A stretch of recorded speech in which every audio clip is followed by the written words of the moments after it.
पुण्याच्या नरसापुरातील चिमुकलीवर अत्याचार हत्या प्रकरणामध्ये चिमुकलीला न्याय मिळावा या मागणीकरता अनेक जण रस्त्यावरती उतरलेत। आंदोलकांकडून आरोपीला आपल्या ताब्यात देण्याची मागणी करण्यात येते आणि पुणे बंगळुरू महामार्गावर प्रचंड वाहतूक कोंडी यामुळे बघायला मिळते आणि या महामार्गावर सुरू असलेल्या आंदोलनामुळे महामार्गावर मोठी वाहतूक कोंडी झाली आहे। वाहनांच्या लांबच लांब रांगा या ठिकाणी लागलेल्या आहेत। हे दृश्य आपण बघतोय।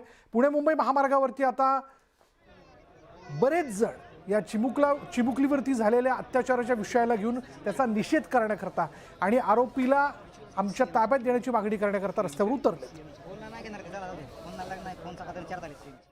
माझी भाची होती, सख्खी मावस भाची, एवढीशी होती, हातात घेतलेलं तिला। पण आज त्या नराधामानी माझ्या भाचीचा रेप करून तिचं मर्डर केला, डोक्यात दगड घातला। 3 वेळा सुटला तो, 3 वेळा सुटला। प्रशासन काय करत होतो 3 वेळा सुटताना? कुठं होतं प्रशासन? हे मारून टाका प्रशासनाला, बाकी काय नकोय आम्हाला, फक्त आरोपी इथं पाहिजे आणि फास्ट ट्रॅक नको, काय नको, आत्ताच्या आत्ता पाहिजे आम्हाला बस। याचबद्दल आपण बोलणार आहोत। आमचे प्रतिनिधी वैभव सोनवणे आपल्या बरोबर आहे। वैभव, हा आंदोलकांचा नातलगांचा संताप होणं साहजिक आहे, कारण पोटची लेक आपण गमावली।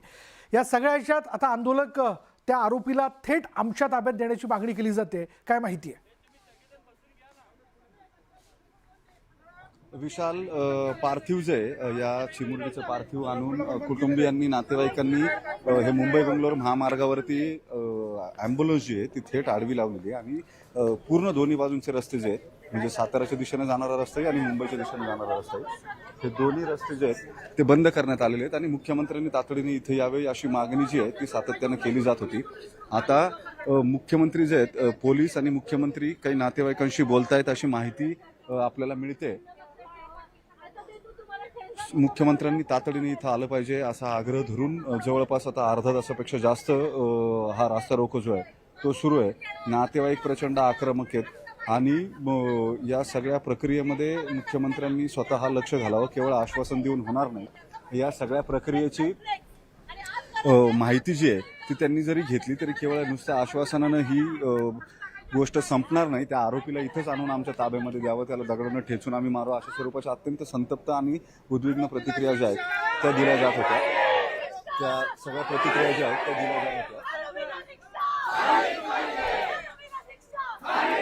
आणि या सगळ्या प्रक्रियेमध्ये आता मुख्यमंत्री ज्याची माहिती आपल्याला मिळते त्यानुसार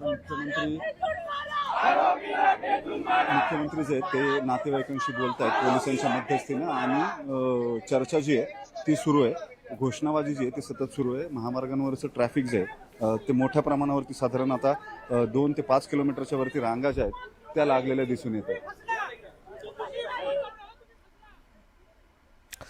नातलग आपल्या भूमिकेवरती ठाम आहेत की जोपर्यंत या नराधामाला आमच्या ताब्यात दिलं जात नाही तोपर्यंत आम्ही इथून उठणार नाही आणि या संदर्भात आता पोलीस अधिकारी देखील या सगळ्यांशी चर्चा करतात। मुख्यमंत्र्यांशी देखील त्यांचं बोलणं घालून दिलं जाते। धन्यवाद वैभव या सगळ्या माहितीबद्दल।